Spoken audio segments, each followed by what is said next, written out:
Our scripture reading for today is taken from the book of John, chapter 20, verses 15 to 17. Jesus said to her, "Woman, why are you weeping?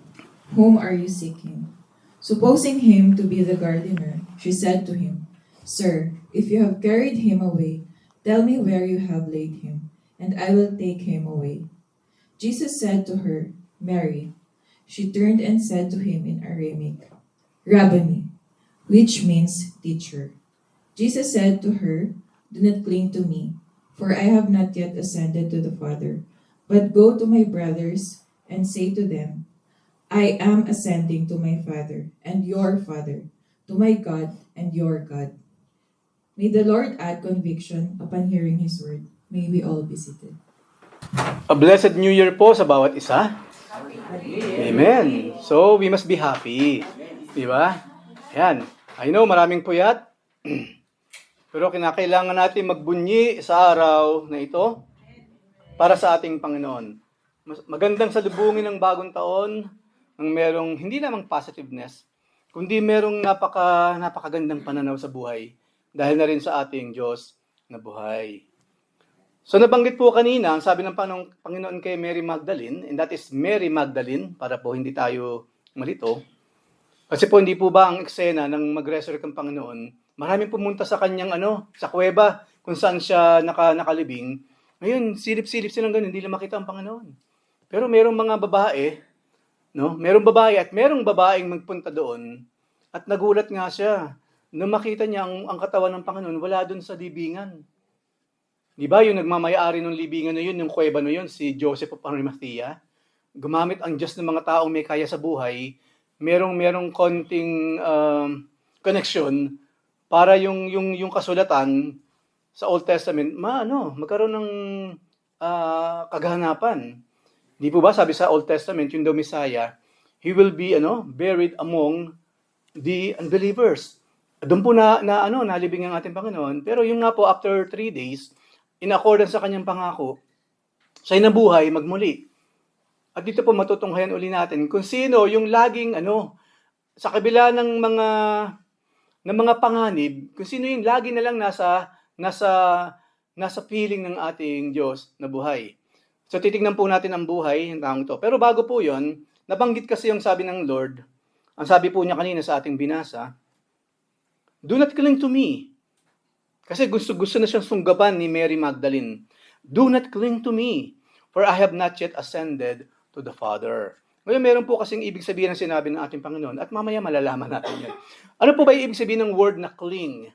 Sabi ng Lord, "Do not cling to me." Do not hold on me. Ang ibig sabihin daw ng word na cling, hold on tightly. Adhere or stick firmly or closely. Ang meaning pa niya, remain very close. Remain persistently or stubbornly faithful. Hindi, basta ako, dito ako. Di ba? Kahit makulitan na kayo sa akin, basta't ako sa Panginoon. Be overly dependent on someone emotionally. At siguro naman nakita natin kay Mary Magdalene yun. Kasi po, kung babasahin niyo yung kwento on your own time, at your own pacing, makikita po ninyo kung gano'n na lamang karubdob si Mary Magdalene na muli niyang makapiling ating Panginoon. So sa ulitin po, be overly dependent on someone emotionally. Buhos lahat po. Buhos lahat. Saan daw nang galing? Ano yung etymology or origin ng word na cling? Old English, klingon means stick together, or of Germanic origin, related to Middle Dutch, klingen or adhere. Middle High German, klingen or climb.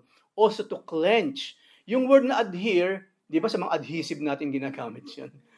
Sa mga pandikit na dinikit mo talaga, halos wala ng baklasan. Kumbaga sinasabi ng Panginoon kay Mary Magdalene, "Do not adhere to me." Kasi hindi pa ako nakakabalik, di ba? Sa aking amang nasa langit. Hindi pa ako nag-ascend sa aking amang nasa langit. So pag-uusapan po natin itong babaeng ito. Marami pong mga women of faith sa Biblia na kung pagbibigyan natin sila ng pansin, iba yung pagpapakita ng mga kababaihan sa New Testament ng kanilang pagmamahal sa Panginoon. Sadyang meron silang unique na kapamaraanan na in a way halos hindi natin makikita sa mga kalalakihan. So titignan po natin yung bagay na ito.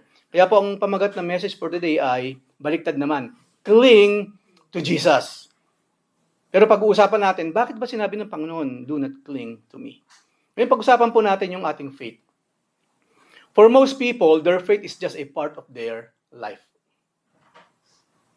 But the truth is, our faith, belief, and religious practices is our life. So we will talk about a person who made Jesus her life and following Him as her way of life. Ayun nga po si Mary Magdalene. Dito po muna tayo. Ang ating pong pananampalataya, hindi siya parte ng ating routine. Hindi po routine ang buhay Kristiyano. Hindi po siya yung Friday lang. Hindi siya yung Bible study lang or anytime na tayo nangangailangan, then nagsasurface yung ating faith. Nagsasurface yung ating belief. Mali pong kaisipan yun. Yung ating pananampalataya sa ating Panginoon, hindi lang siya parte ng ating buhay. Yun po ang ating buhay itself. Kaya nga po sinabi sa Biblia, kailangan tayong maborn again from above. We must be born from above. Nasa ganun, na maborn from above tayo to the Holy Spirit, yung dating buhay natin, wala na yon. Meron na tayong sabi doon? New life. Hindi sinabing nang tayo, tinanggap ni Jesus Christ and in return, tinanggap natin siya, na bago yung parte ng buhay natin. Ang sabi po doon, new life. Hindi new part of life. Mahalaga po yung sinasabi ko kasi ito pong 2026. It's about time for us to realize Jesus Christ is not a part of our life. He is our life. Siya ang buhay natin. Wala tayong tinatamasa ngayon kung hindi dahil sa Panginoon. Remember, yung ating theme, I am the true vine. Without me, you can do nothing. Apart from me, you yourself, you're nothing. Nakita po niyo yung sinabi ng Panginoon doon, kung wala ang ating Panginoon, wala po tayong saysay. Para lang tayong kabuti na nabuhay sa mundong ito after few years na wala. At madalas po yung sinasabi sa Bible, ang buhay daw natin parang usok lang. Nandyan ngayon, maya-maya, wala na. Ang buhay daw natin parang mga damo sa parang, andyan ngayong bukas, wala na siya. Di po ba meron ding mga klase ng mga insekto, yung sikada? Ang tagal-tagal niyang dormant sa ilalim ng lupa or saan man siya nagtatago, lalabas siya, isang araw lang, mamamatay na kaagad. At meron din mga bulaklak, once a year lang magbo-bloom, kaya inaabangan ng mga photographers yun. Kasi once na yung magbo-bloom, after nun malalanta na siya, is gone forever. Just for one night or one day. Ganun po ang buhay ng tao. Di po ba kung aalalahanin natin yung tayo elementary pa lang, especially yung high school days natin, di ba, lagi natin naiisip, sandaling-sandali lang pala yun, kung alam ko lang. Kasi marami po sa atin, ang paboritong taon ng buhay, yung high school. Right? Kasi yun yung mishmash yun ng pagiging bata at pagiging matured, pagpasok na sa adulthood. Iba talagang high school life. Me, myself po, yun ang lagi ko naalala. Noong 80s, 1985 pataas. Even to baby pa ako noon, pero iba yung naging epekto sa akin ng mga panahon na yan. Andyan lahat ang memories. Di ba? Kapag narinig mo yung mga music, naglalaba ako ng mga tinutugtog yan, naalala ko yan. Nang tugtugin yung music na yun, malungkot ako na, napalo ako noon Di po ba? Loaded, even yung mga kanta na pinapakinggan natin nung araw, pag narinig mo uli ngayon, loaded ng memories yun. You know why? Because we have only one life. Even though maraming taon lumipas, kaso isang buhay siya, yung memories, buo po yun, nandun siya. Ang point po, napaka-iksi ng buhay. Especially, kung pinapahalagahan talaga natin yung bawat memories in our lives na ibinigay ng Panginoon.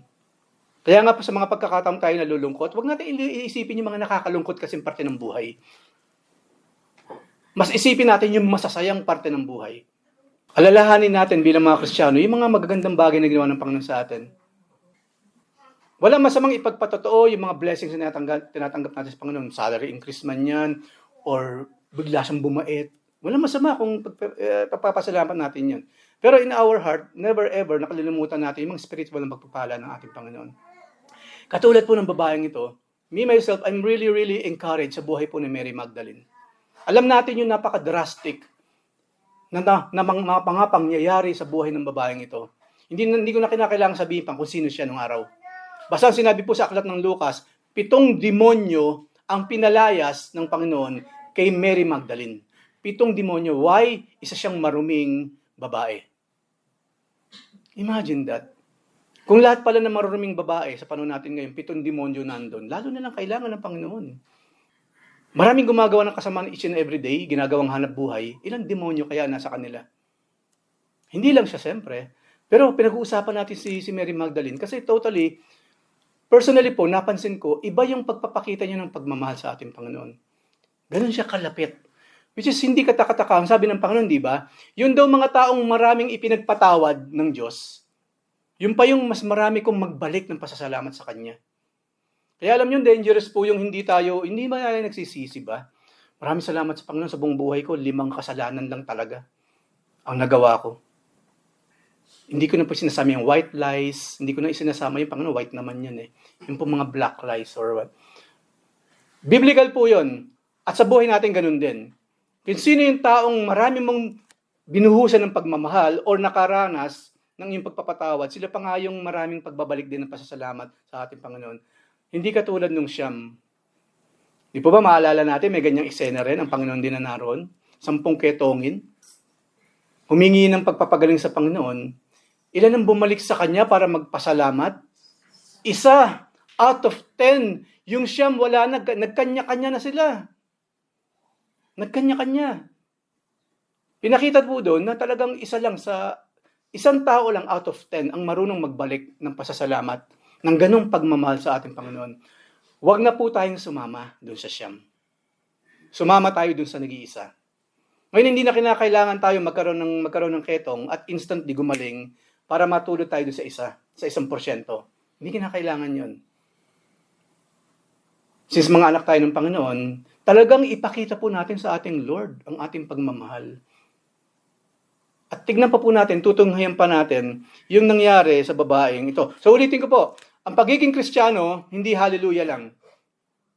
Ang pagiging Kristiyano, hindi siya label lang. Di ba, yun ang mababasa natin kadalasan, at noon pa naririnig natin mga pag-aaral sa mga messages, yung bang, dati kang hindi Kristiyano, so you're alone, ngayong si Kristo, tinanggap na natin, ang nangyari naman, yung pangalan lang niya, nagkaroon lang tayo ng badge, Christian. Pero the rest of our lives is almost the same. Hindi pa rin tayo nagbabago. Ang sign po kasi sa Biblia, sabi ng Panginoon, kung talagang tayo i-assess natin sarili natin, tunay tayong Kristiyano, sabi ng Panginoon, kung ano ang bunga, kung anong puno, yun ang bunga. Ngayon, kung ano man yung meron tayo sa buhay, mga immoralities, mga mapanirang puri pa rin tayo, mapanlait pa rin tayo sa kapwa, maramot pa rin tayo, maaaring hindi pa nangyari talaga yung pagiging bagong nilalang. So this is for us to assess ourselves this 2026. Ito bang relationship natin sa Panginoon, is this real? Kasi hindi ba sa mga relasyon, ganyan eh. Nagtatanungan, di ba? Mag-ano ba tayo? Hindi ko maintindihan. Di ba? Is this real? Yung bang, yung mutual na, for some reason, yung mutual understanding natin, is this real or what? Hindi ko naintindihan. Di ba inaalam natin yun? Para alam na natin yung gagawin natin next time. Okay, ganun na pala talaga, ngayon sa aking kagustuhan. Di ba? Makakakilos tayo ng maigi.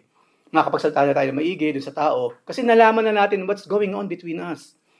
Ngayon sa Panginoon po, ganun din. We must really know, sa tulong ng aklat po na ito, ng Biblia, Lord, ano ba talaga ang relasyon natin dalawa? What is our relationship, Panginoon? Kasi ang mga nagmamahalan, alam mo kung anong relasyon meron sila eh. Di ba meron silang pagbabatuhan ng pag-ibig kasi eh, ng care, ng respect. Makikita mo eh. Yung magulang sa anak, ganun din. Makikita mo yung relasyon nila. Nandun sa relasyon nila, sa ikinikilos nila, sa nararamdaman nila, kung anong relationship nila. Ngayon sa Panginoon, isipin po natin ngayon, ano ba talaga ang relasyon natin sa Lord? Is He just part of our life? Pag meron tayong problema, meron tayong matatakbuhan, magpapasalamat tayo kasi sinagot niya? Or kahit parang walang blessing, kahit hindi naman sinasagot ng Lord ang prayer ko, it's okay. It's part of every relationship. So tingnan natin kung paano ipinakita ni Mary Magdalene yung kanyang pagmamahal sa ating Panginoon. Next slide po. So dumating yung time, nung inireveal ng Panginoon na siya nga ang Panginoong muling nabuhay, di ba si Mary, talagang magkikiling na siya eh. Kumbaga, yung pong kiling na pinag-uusapan natin doon, katulad sa meaning niya sa dictionary, hindi lang po hihipuin ni Mary. Hindi ala Thomas lang na hihipuin yung tagaliran ng Panginoon, hihipuin yung kamay, kung may butas or what. Ang talagang plano ni Mary, because of her so much love sa ating Panginoon, hawakan na siya na mahigpit and she will never let go. Yun po ang pinag-uusapan doon. Parang yung mga taong papaalis na, di ba makikita natin yung kalakaladkad eh. Huwag mo kong iwan. Kinakaladkad na siya nung aalis. Higit pa po doon ang nararanasan ni Mary Magdalene. Ano man yung kanyang naisin upang talagang hawakan bang Panginoon at wag nang bumitaw, higit pa po yun sa klase ng pagmamahal. Yung tinatawag na pagmamahal ng isang taong may naisin lang sa kapwa-tao. Napakalalim po ng kanyang dahilan. To the point, alam ng Lord, alam ng Panginoon kung ano talaga yung gagawin niya. So nasabihin ng Panginoon na, noli me tangere. Touch me not. Ang ibig sabihin po dyan, wag mo kong hawakan at wag mo kong hawakan ng ganyan na parang hindi mo na ako pakakawalan. Because I am going to the Father. Meron akong mahalagang pupuntahan, Mary. So not now. Not yet. Pero nakita niyo, nga po pala, yung meron pong painting by Titian, isa siyang Italian, ang pamagat ng painting niya ay Noli me tangere. Hindi po si Jose Rizal ang original na gumamit ng Latin word na yon. Isang Italian painter. At yun po yung pangalan ng kanyang painting, Noli me tangere, touch me not. For your extra information. Okay, so hindi ko po ginaya si Jose Rizal, kundi yung naging pamagat ng ganyang klase ng painting na isang painter ng araw, ang pamagat Noli me tangere, touch me not. Or kung babaguhin pa natin yung masalalamin na natin, kumbaga, adhere to me not yet. Wag ka muna mag-adhere sa akin, Mary. Wag ka na muna mag-clench sa akin, Mary. Kasi, aalis ako ulit. All along kasi ang nasa isip ni Mary Magdalene, this time around, since nag-resurrect na siya, at wala nang kapangyarihan ang kamatayan sa Panginoon, He will be there forever sa piling nila. Kasi po ang mga apostol, maging ang mga disciples like Mary Magdalene, they tend to forget yung mga sinasabi ng Panginoon. Di ba lagi sinasabi ng Panginoon na aalis ako at pupunta ako sa mga lugar na hindi nyo pa pwedeng puntahan. Di ba yung mga question ng mga apostol, parang mga batang maliliit, parang mga mangmang talaga, mga inosente pala, mga inosente. Lord, sama kami. Tapos nung sabi ng Panginoon may pupuntahan siya na hindi sila makakasunod, ano kayo mangyayari sa kanya? Hindi ba ang dami lang hinuha o kung ano? Ganun din po kasi Mary Magdalene. Pero ang point po dito, kung paano ipinakita ng aksyon ni Mary Magdalene yung klase ng love na meron siya sa ating Panginoon. Lord, wag ka nang umalis. Dito ka na lang, Lord. Kumbaga, kung nagawa niya yun, dito ka na lang, Lord. Wag ka nang umalis, Panginoon. Maraming salamat. Bumalik ka na. Hindi mo na kami iiwan. You are here to solve everything. No? Makikita na namin yung mga nakasulat sa Old Testament na mga gagawin ng Messiah once na siya nabuhay na magmuli or siya bumalik or what. Kaso sabi nga ng Panginoon, hindi pa. Merong araw, may tamang panahon ang bawat bagay. Ang Lord po, ganun din siya. Kung ano man ang programa niya, walang pwedeng magbago ng program niya. Kaya nga po, hindi ba, laging sinasabi sa Biblia, di ba? In the fullness of time. And then, when the time was ripe, lagi pong ganun ng Panginoon. Meron talaga siyang a well-laid plan at may mga panahon yun, hindi pwedeng maging advance, hindi pwedeng mahuli. Kaya nga po sinabi, God is not, sa human point of view, He is never early and He is not late. Kasi meron siyang timing. Hindi siya pwedeng maging early dun sa schedule na dapat niyang gawin, hindi rin siya pwedeng malate. Tayo ang mag-a-adjust sa Panginoon. hindi po siya ang mag-a-adjust sa atin. Dito po, sa grasya ng Panginoon, walang problema kung ginawa nating Friday ang ating pagsamba. Kasi God knows, Friday talaga ang day off natin. Anywhere in the world, maaaring ibang bansa, Sabado ang day off nila, maaaring Monday, iba-iba yan eh. Pero ang mahalaga, merong isang araw para sa Kanya. Kaya, kung sakaling ang Panginoon ini-schedule natin, this 2026, itigil po natin yan mga kapatid. Siya dapat ang nag-i-schedule, hindi tayo. Kung talaga may trabaho, walang problema doon. God understands. Pero kung bukod sa trabaho ang dahilan kung bakit wala tayo, baguhin na natin yan, mga kapatid. Lagi natin sinasabi, di ba, kung ini-schedule din tayo ng Panginoon. Lord, ang tagal ko naman pinagpe-pray ang bagay na ito, 20 years na, hindi pa niya ako sinasagot. Ano nangyari, Panginoon? Kasi wala ka pa sa schedule. Hindi pa schedule na sagutin ko ang prayer mo. Isipin natin yon. Kung ang Panginoon katulad nating mga tao at gagayahin niya yung ginagawa natin sa Kanya, sino ang talo? Tayo, di ba? Tayo. Tayo pa namang mga tao, kapag meron tayong pinag-pray na talagang kailangan, hindi ba hindi tayo matahimik? Kaya lagi natin sinasabi, ganyan ka na naman, bakit nakatulala ka na naman? Kasi nga, ayun, yung problema, nandun pa rin siya. Akala ko, nilagay mo rin sa kamay ng Panginoon yan. Di ba dapat, pag nilagay na natin sa kamay ng Panginoon, meron na makikitang kapayapaan sa atin. Sino sa atin hindi nakaranas ng ganun? Pinag-pray na, sinabi pa natin, in Jesus' name! Tapos maya-maya, lupay-pay na naman na gano'n. Kumbaga, hindi talaga natin ilagay sa kamay ng Panginoon yung ating problema kung gano'n. Lord, I pray this in your name. We cast all of our cares upon you because you care for us. Amen. Tapos kinuha uli natin. At tayo lumarga na naman sa buhay. Yan na naman. Marami na naman tayong dala. Hindi talaga natin iniiwan sa paanan ng Panginoon. Ang Panginoon, kung gano'n din siya, butin lang, ang Panginoon sabi niya, hindi ako katulad ng tao. I am God, you are human, and you are not God. So sino ba ang nakaupo sa trono? Between you and me. I am the one who created you and sustains you in your whole life. Alam ko kung kailan ka mamamatay. Alam ko kung anong mangyayari sa buhay mo in the future. Sino ba sa atin talaga ang authority here? Of course, it is the Lord Jesus Christ who sat on the right hand of God the Father. This year, talagang iluklok natin si Jesus Christ sa ating mga puso. Huwag tayo. I-remind natin ang ating mga sarili. Ito na naman ako. Parang talagang hindi ko maiwasang mag-worry. Samantalang sinabi nga ng Panginoon, di ba? Ano ba may tutulong ng pag-worry natin sa problemang meron tayo? Hindi ba sabi ng Lord, wala? Diretsahan yung sinabi ng Panginoon eh. Hindi niya ginamitan ng science or psychology or psychiatry. Ay, okay lang naman yan mag-worry, anak. Mag-worry ka. No? Kasi pag nag-worry ka, anak, alam mo, lalabas yung mga negative feeling mo, yung mga, ma-release yung mga kabigatan sa'yo. So, okay lang mag-worry ka, anak. Yan ang sasabihin ng tao. Normal lang naman yan. Sige lang. Ilabas mo lahat yan. Galit ka ba? Ilabas mo yung galit mo. Pero ang Lord po hindi ganun. Ang Diyos po hindi sa psychologist. And to be honest with you, kaduda-duda po ang psychology. With due respect sa inyong lahat, hindi po accurate ang psychology. Alam niyo kung bakit? Ang sakop lang ng psychology, tao lang.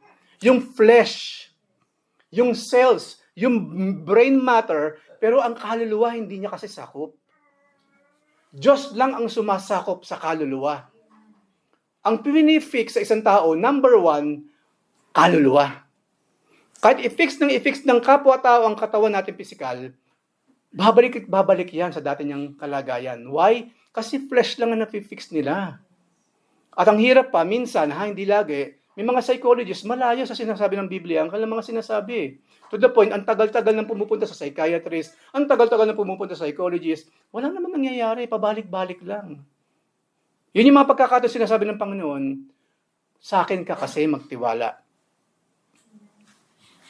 Believe in me, because only I, sabi ng Panginoon, can fix your soul. Only I can fix those things na hindi kayang i-fix ng mga taong yan. Hindi po ba maraming klase na example sa Biblia, katulad nga po nung babaeng 12 years na dinudugo, naubos na ang kanyang pera sa pagbabayad sa kung sino mang mga physicians, mga doktor, walang nangyari. Walang nangyari. Hindi lamang yun, because of that, hindi po ba ang lungkot-lungkot niya? Kasi mag-isa na lang siya. Kasi according sa law, yung katulad niya, di ba, na dinudugo, marumi siya eh. Hindi siya pwedeng hawakan, kailangan nilalayuan. 12 years siyang dinudugo. Naubos na yung pera niya. And definitely, hindi niya magawa yung normal na pamumuhay kasama ang mga loved ones. Hindi. Sino lang nakapik sa kanya? Ang Lord. Pwede naman sana, di ba? May science naman by that time. Kasi ano yun, siguro mga pito-pito lang yun. Ano? Wala pa namang mga ganong klase ng advanced na mga gamot nung araw. Siguro dahon ng bayabas or what. Kasi hindi, iba yung kaso niya eh. At alam niyo po ba kung bakit nagkaganon? Bakit nangyari na 12 years na siyang ganon? Bakit yung bulag, mula na isilang siya, bulag siya? Alam niyo kung bakit? Simply because one day, they will meet the Lord. Ganun po ang kadalasang buhay natin. Maaring meron tayong matagal ng mga problema sa buhay, mga infirmities or what, hindi gumagaling. Kasi merong isang araw na in-schedule ang Panginoon where tunay tayo maglalatag na ating pananampalataya sa Kanya. And then, we will accept Him as Lord and Savior. Then we will experience yung healing na siya lang palang pwedeng magbigay. Ilang pagkakasakit ngayon, ang hindi nakukuha sa gamot. Ilan, lalo pa sa panahon natin, mga kapatid, mula noon, especially ngayon, yung depression po, ganun na lang. Ang daming taong depressed. Ako po, hindi ko kayang arukin yung nararamdaman ng taong depressed kasi hindi ako nakakaranas pa. And never, sa prayer sa Panginoon, never ako makakaranas ng depression. So nakikita ko naman, nawi-witness ko, anong bunga ng depression sa isang tao? Naluluoy siya, di ba? Debilitating ang depression. Marami siya lang hindi na magawa. Ang gulo-gulo ng isip, ang gulo-gulo ng buhay. Pero isa lang talagang sagot doon ng Lord Jesus Christ. Ang ating Panginoon. Siya naman ang lumikha ng utak natin eh. Bakit hindi niya kayang i-fix ang mga bagay na yan? Nung araw pa, napupuno na yung mental institutions, di ba? Ngayon po, parang wala nang laman ng mental institutions kasi nasa labas na pare-pareho ng ganun eh. Pare-pareho na eh. Di ba? Right or wrong? Kaya nga, kung tutusin, kulang pa yung nakakulong, di ba? Sa kulungan, sa mga kriminal. Kasi may kriminal nasa labas lang eh. Sila pa nga ang nangunguna sa bansa, right? Nakita niyo yung kalagayan ng mundo ngayon? Kasama na natin sa ating normal na pamumuhay, yung mga nung araw, supposedly nasa extra care. Kung di man nakukulong, naka-isolate talaga sa mga karamihan. Ngayon po hindi na. Halo-halo na lahat. Ang tatalino pa nga, di ba? Mga psychopaths talaga eh. Ganun daw yung mga psychopathic eh, matatalino talaga sila. Because they know how to manipulate others. Manipulation is the name of the game. Kaya rin i-fix ng Panginoon yun. Kung yung mga taong yan talaga maglalatag ng pananampalataya sa ating Lord. Hindi nila kayang magpakabait. Ano man ang gawin po nating lahat, hindi lang sila, hindi po natin kayang magpakabait. Katulad ni Mary Magdalene. Hindi po niya kayang magpakatino. No. Kaya kinakailangan dumating yung time, Lord, inaamin ko na, hindi ko kayang magpakabait. Lord, hindi ko kayang magbago. Kailangan kita, Panginoon. Kapag narinig natin kanyang mga salita at talagang naramdaman natin, then, pangatawanan natin with faith. Di ba, malaking bagay na ngayon pag-iwas na lang, malaking bagay na yun eh. Yun na muna, simulan natin sa pag-iwas. Di ba? Ganun lang yun. O, saan ka na naman pupunta? Kay pare. Kasi yun, gusto kong dalawin, si pare. So, alam mo na naman mangyayari pag pumunta ka sa pare mo eh. Hindi ako papayag. Kristiyano na ako, hindi ako papayag. Sino ang pwedeng magbigay ng ganung salita? Ang sabi ng Panginoon, yung kayabangan talaga, yan ang ikinapapalpak natin eh. Yung feeling kaya, yung feeling kaya natin, ang kinakailangan natin, aminin natin, Lord, I'm praying po maintindihan ng mga kumpare ko, ng mga kaibigan ko, hindi ako makakapunta. I will stay here with my family. Inaamin ko, Panginoon, pag nagpunta ako, doon lalaking possibility. Maboboting usapan na naman ang mangyayari. So yung pag-iwas na lang, simulan na natin sa pag-iwas. Kung umiinit ang ulo natin sa mga nababasa natin online, edi iwasan na yung pagbabasa ng online. Di ba? Kasi, ba't ang umiinit? Ba't ang high blood ka na naman dyan? Kasi mga post naman kasi itong mga ito eh. Di ba? Nakaka-high blood naman kasi karamihan. Yung nakikita natin online eh. Ilan lang naman magsasabi ng maganda eh.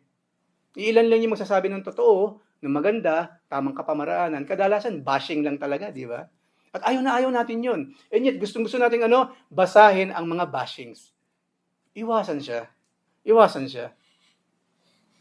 Madali naman gawin yun. Hindi na natin kinakailangan mag-super-duper spiritual para magawa mga bagay na yun.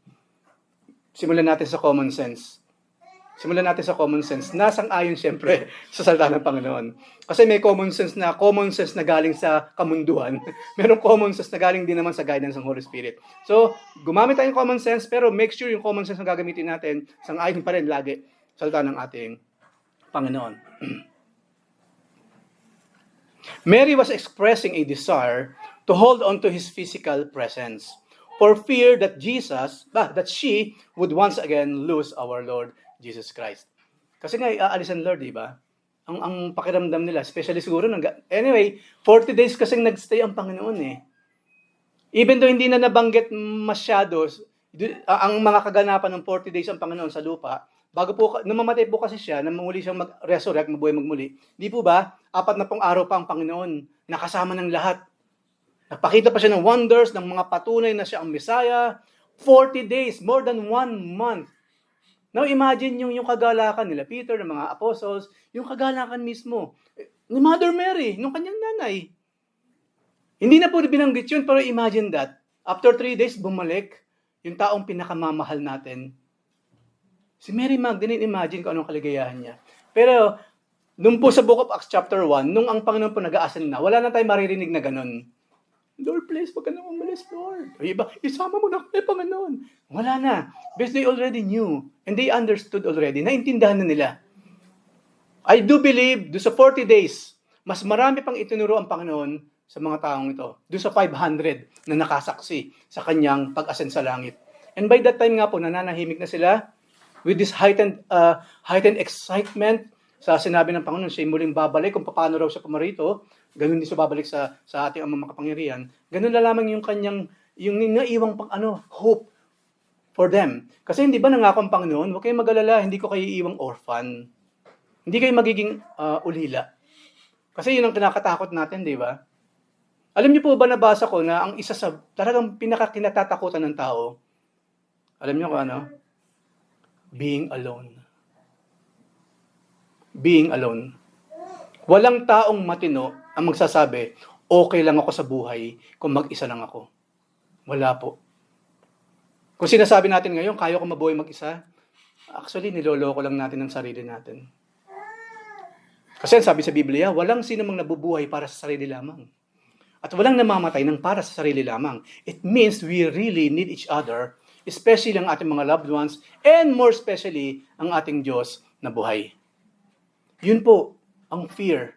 Kinatatakutan ng lahat, even yung mga powerful people, richest people on this planet, they fear yung pagiging alone.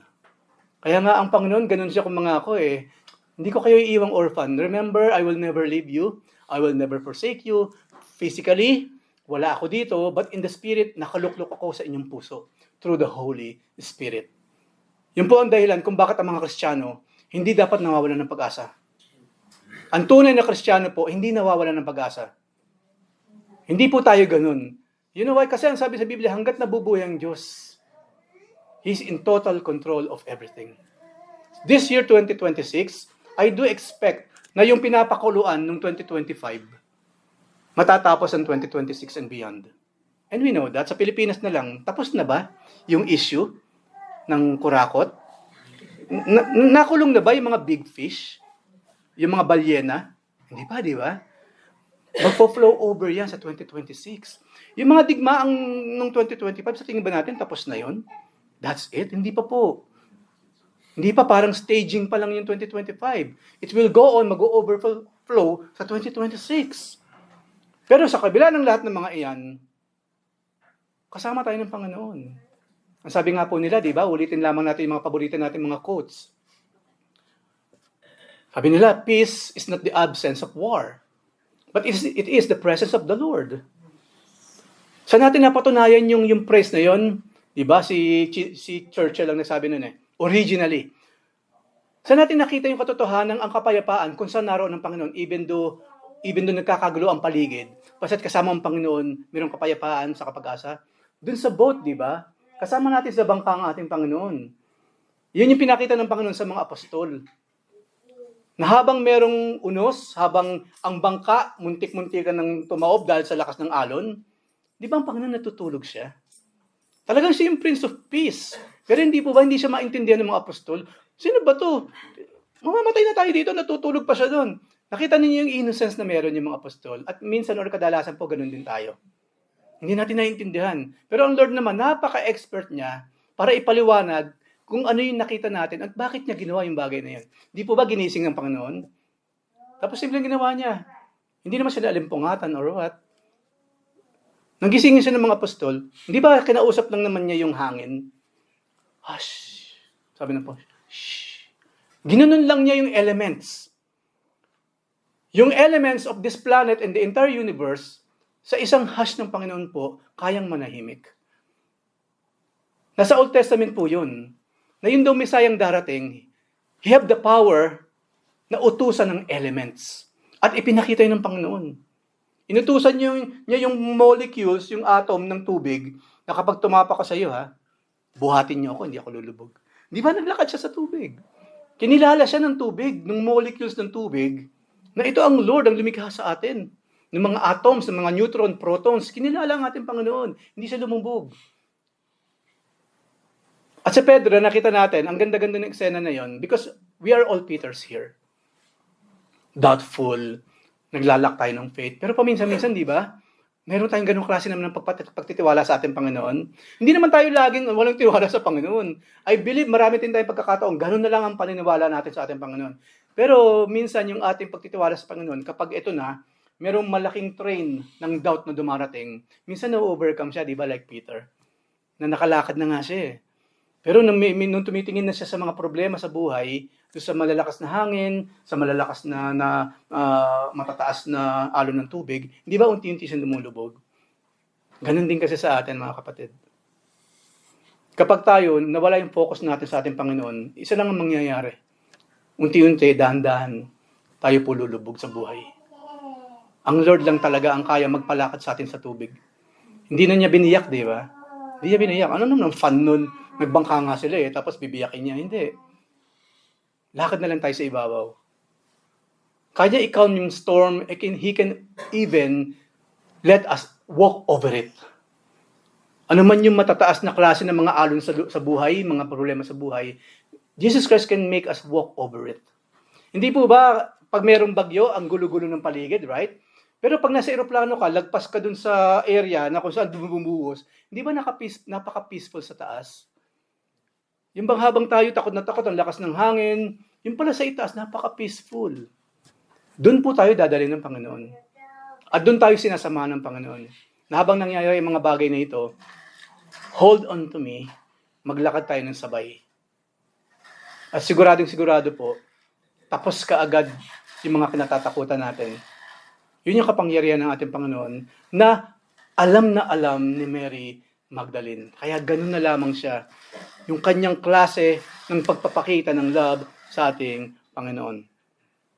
Jesus' reference to his ascension signifies that he would only be temporarily with them. And though she desperately wanted him to stay, he could not. Di ba nakakalungkot yung ganung eksena, di ba? Minsan sa movie, ganyan din Please stay. At sasabihin ng isa, kailangan ko talagang umalis. Kumbaga, you must wait until I come back. Sino yung gusto na naiiwan? Sino? Ayaw natin naiiwan tayo, di ba? Kaya may mga ganyan eksena sa buhay, di ba? Mag-a-abroad ako para sa ating dalawa. Di ba? Siyempre, isa maiiwan ngayon. Sino yung gusto yung ganun pakiramdam yung iniiwan? Ayaw natin yan, right? Ganun din. At higit pa si Mary Magdalene. Pero ang kagandahan po, nang sabihin ng Panginoon siya ibabalik ulit, bumalik talaga siya. Hindi yung drama, continuous. 50 years na ako naghihintay sa kanya, bakit hindi bumabalik? Maybe it's about time for us to let go and move on. Pag umabot na ng ganyang katagal na panahon. Sobra na yung 50 years. Tapos mabubuhay ka, 70 years lang, 20 years na lang yung naiiwan. Sa kapwa natin tao, mahirap paniwalaan kasi yun eh. Pero ang Lord po, hindi ba nangyari naman? At mangyayari yung kanya mga... Kasi nangyari na yung sinabi niyang mabubuhay siya magmuli eh. Walang ibang nakagawa nun kundi siya lang. Ang sabi ng Panginoon, I have the power to give my life and also I have the power to take it back. Nakita niyo yung pagka-Diyos ng Panginoon doon? Bilang human, I can offer my life. But being God, I can take it back. So Jesus Christ is 100% man, at the same time 100% God. Kinakailangan niya magkatawang tao para makasama natin siya like Mary Magdalene, nahahawakan, tangible, kumakain ng Panginoon ng fish, sa tinapay, kasama yung apostol. Talagang naging tao siya, 100%. Nagkatawang tao talaga ang Panginoon. For us to enjoy Him here on earth. Noong mga panahon po ng mga apostol. Imagine those, hindi lang 3.5 years eh. Mula nang siya isilang hanggang siya mamatay. Imagine yung enjoyment ng tao sa around his life. In-enjoy yung Diyos na nagkatawang tao. Hindi na po naikwento sa Biblia yung naging buhay niya from 12 years old hanggang 30. Pero we believe, ang laki na ng magandang napakagandang mga naging impact ng Panginoon sa presence, number 1, ng kanyang pamilya. How blessed are Mother Mary, Joseph, at yung mga 7 or 6 niya mga kapatid. How blessed they are. How blessed are those people, yung kanilang mga neighbors. Because of the Lord. Kasi ang sabi sa Biblia, siya lang yung tao na hindi natin kakita ng kahit isang dungis sa kanyang mga labi. Namuhay po ng isang napakapayak na pamumuhay ang Panginoon. Kaya pumunta naman tayo sa isang Mary, si Mother Mary. Hindi rin ganun kadali ang naranasan ni Mother Mary. Una, hindi naman sinabi ni Angel Gabriel, "Oh, Maria, bukod kang pinagpala sa lahat ng babaeng pinagpala." Kasi hindi siya makakaano, sabi niya, bakit niyo ako sinasabihan ng ganyan? Parang hindi naman po yata ako worthy. Hindi naman sinasabi. Pero hindi ba at the end, sabi ng angel, you will conceive, tapos yung sanggol na ipagko-conceive mo, it is from above, from the Father, from the Holy Spirit. Ay, maraming salamat po. Ngunit, after 33 years, kakatayin siya at mamamatay. Hindi na sinabi yun, kaya wala man lang ka-idea si Mother Mary. Ano mangyayari dito sa batang ito, sa Messiah, sa Emmanuel, na kanyang isisilang? Now imagine her heartache. Yung mga pagkakataong napapanood niya, nakikita niya, kung paano binababoy, binawasak yung kanyang anak. Kaya nga po, di ba, nung nakakapako ng Panginoon sa krus, kinakailangan talaga siyang ipagkatiwala ni Jesus Christ kay John the Beloved. Kasi imagine yung longing ng nanay. I think yung nanay lang ang makakaranas, makakaintindi sa kanilang nararamdaman kung may mangyayaring ganun sa kanilang mga anak. Ganun din po kay Mother Mary. Ay wala na sinabi, I believe, even though walang sinabi sa Biblia, maaaring doon sa 40 days ng Panginoon, nandun siya. And they really enjoyed the Lord. They really enjoyed the Lord, like Mary Magdalene. Hanggang ang Panginoon nga po ay pumunik sa kanyang amang makapangyarihan. And lastly po, ang Lord, sabi niya, alam niyo, hindi ko na kayo tinatawag na servant or alipin. I am now calling you friend. Hindi ba ang sweet nun? Parang minsan lang mangyari na yung boss natin sa opisina, tatawagan tayong friend eh. Di ba? Mahirap yun. Oh, sir, can we be friend? Ang hirap no sa mundong ito. Kasi medyo makaiba yata tayo ng level. Di ba? Maraming atubili na mangyari, magkaroon ng ganung klase ng relationship ang boss saka yung mga manggagawa. Pero ang Lord, yung gabing yun din yun, di ba? Nung sinabi ng Panginoon na wala nang hihigit pang pag-ibig na kung saan ang kanyang kaibigan, inialay niya ang kanyang buhay para sa kanyang mga kaibigan. Ang pinatutungkulan ng Lord, siya yun eh. Kaya sabi ng Panginoon, from now on, hindi ko na kayo tatawagin alipin. I am now calling you friends, and I will die for you. Yung pa rin po yung eksena yan sa John 15. Imagine kung tayong sabihan ng ganun, oy, friend na ako ni King Faisal. Bigla tayong friend, ano? Biglang si Elsa nakatanggap ng friend request kay King Salman. Imagine mararamdaman ni Elsa pag ganun. Tatanggapin ko kaya to, baka mabasa niyo yung mga pinagagawa ko dito. Imagine that. Hindi madali, di ba? Meron bang mga dati nating teacher na nakikipag-friend sa atin ngayon, o dati nating boss nakikipag-friend ngayon, tapos eager na eager tayong i-accept yung friendship. Di ba mag-iisip muna tayo eh. Tanggapin ko masungit tong isang to eh. O hindi man ako, ayokong malaman niya anong nangyayari sa buhay ko. Pero ang Lord sa mismo, He invited Himself in our lives. Tinatawag ko na kayong kaibigan. You don't have to accept me, but I am accepting you as friend. Ang ganda. Pero this time po, mas nag-heighten pa, mas tumaas pa yung kanyang pakakilala sa mga apostol. Ang sabi ng Panginoon, kay Mary Magdalene, kasi inutusan na siya pumaroon ka na. Ang sabi niya, John 15:15, ang sabi niya doon, tell my brothers about this. Halaan yung basahin ko ulit sa inyo. Yan. Sabi dito, sa verse 17, Jesus said to her, do not adhere, do not cling to me, for I have not yet ascended to the Father, but go to my brothers, hindi yung mga kapatid ni Jesus Christ in the flesh. Hindi yun. Sabi niya, but go to my brothers and say to them, I am ascending to my Father and your Father, to my God and your God. Ngayon, hindi po dapat malito dito, si Jesus Christ, kasi pala may Diyos din. Remember, He was in the flesh. And He's the second person of the Holy Trinity. Meron pa ring Diyos na nasa langit. Kung paano meron pa ring Diyos na nasa lupa and beyond this universe. Nang sabihin niyang, kasi nasa Book of Psalms po yan. No? Nasa Old Testament po yan, through David, sa Book of Psalms, na yung Diyos nag-uusap sila. Diyos sa Diyos. Pero big G pareho. And we know already, iisa lang ang Diyos. Pero bakit sinasabi doon, yung dalawang Diyos nag-uusap? Of course, remember the Holy Trinity. Para lang yung sa Book of Genesis. Let us create man in according to our image. Let us. Sino yung kausap ng Diyos na lumilikha by that time? Mga angels? Bakit katulad ba ng Panginoon ang angels? Hindi. Hindi. Wala pong ibang nilikha ang Panginoon na katulad niya, kawangis niya, kundi tayo. Wala pong sinabi sa Biblia, mga kapatid, na mga angels nilikha ng Panginoon sa wangis niya. Wala. Tayo lang po ang nilikha ng Panginoon. Kaya ganun tayo ka-special sa Kanya. We were created in God's likeness, in His own image. Kaya po si Satan, na hindi, sa kabila ng napakagandang kalagayan ng Satan, at naging mayabang siya because of that, nakita niya, wala akong panama sa humans. Wala akong panama kay Adan at sa lahat ng mga tao manggagaling kay Adan. Nag-jealous si Satan. That's why, one of the reasons of Satan, kaya gusto niya tayo i-destroy, meron na mas maganda kaysa sa kanya. And that is us, mga nilikha sa wangis ng tao. So ano raw dito? Tinawag na rin tayo ng Panginoon na kanyang mga brothers. Huwag kayong mag-alala mga sisters. Siyempre kasama kayo doon. Kasama na po lagi pong kasama na doon ng mga babae.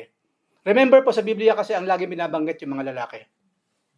Minsan lang mabanggit ang babae, especially kung meron siyang special part sa history ng ating Panginoon. Si Deborah, di ba? Si Hannah, di ba? Si Rahab, si Naomi, marami pang iba at yung mga babaeng ito na pag-uusapan natin kasama si Mary Magdalene.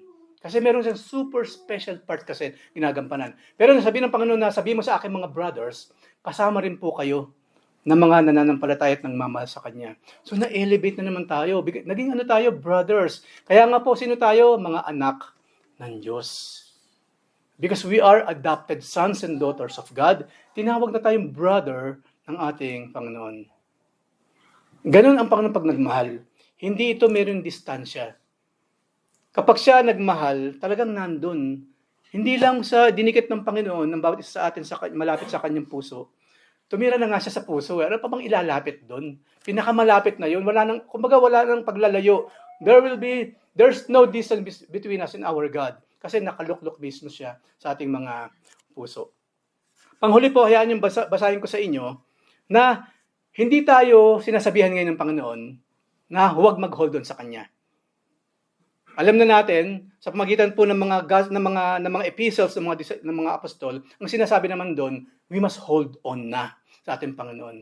Why? Kasi bumalik ang Kanyang Holy Spirit, right? Nung pumalik ang Panginoon sa langit, ipinadala niya yung comforter, yung teacher, and that is the Holy Spirit. At ang tinuturo ng Holy Spirit, hold on na sa ating Panginoon. This 2026, kung tayo pabitaw-bitaw pa sa ating Panginoon, this time around mag-cling na tayo, mag-adhere na tayo sa ating Panginoon. Ang sabi sa Revelation 3:11, ang sabi ng Lord, I am coming soon. Hold on to what you have, so that no one will take your crown. Hold on daw tayo sa ating pananampalataya. at sa pamumuhay na bunga ng ganyang pananampalataya. Kasi bakit? Sabi ng Panginoon, kasi meron naghihintay na crown sa atin. Yes, kung dito po hindi kayo nakoronahan, huwag tayong mag-alala. Sa langit po meron tayong korona. Hindi bulaklak ha, yung koronang ginto sa ulo. Sino ba dito? Ako hindi naranas nun eh. Sino ba dito yung nakoronahan? Koronang papel, di ba? Huwag tayong mag-alala, may koronang naghihintay sa atin. Ang sabi ng Panginoon, yun nga lang, we must hold on. We must hold on to what we have. 1 Thessalonians 5:21 hanggang 22. Sabi ng Lord, through Paul, but test them all. Basta i-check mo lahat ha.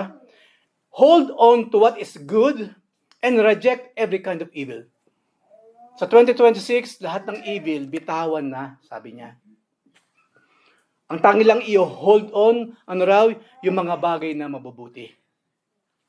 Hebrews 10:23, sabi po, let us hold unswervingly to the hope we profess. For He, the Lord Jesus Christ, who promised, is faithful. Ang swerve kasi naggaganyan-ganyan eh. Pag nagdadrive tayo ng pagganyan, pasigzag-sigzag. Swerving po ang tawag doon. Ang sabi doon, wag daw tayo nagsaswerve sa ating buhay Kristiyano. Di po ba merong verse sa Biblia, sabi doon, wag kang kakaliwa, wag kang kakanan, diretso ka lang. Ito rin po yun. Ang effect noon, wag tayong mag-swerve sa ating faith. Mag-hold daw tayo unswervingly. Hawakan natin ang ating Panginoon, ang ating pananampalataya, mamuhay tayo para sa Kanya nang hindi kida-kida o hindi paliko-liko. Diretso lang daw dapat ang Kristiyano. Diretso lang tayo. And of course, Hebrews 3:14, okay, sabi po siya, Hebrews 3:14, we have come to share in Christ. If indeed we hold our original conviction firmly to the very end. Yung sinatawag nating yun po kasi mga bagong Kristiyano, napakainit niyan. Ako po naranasan ko yun, maging si Mrs.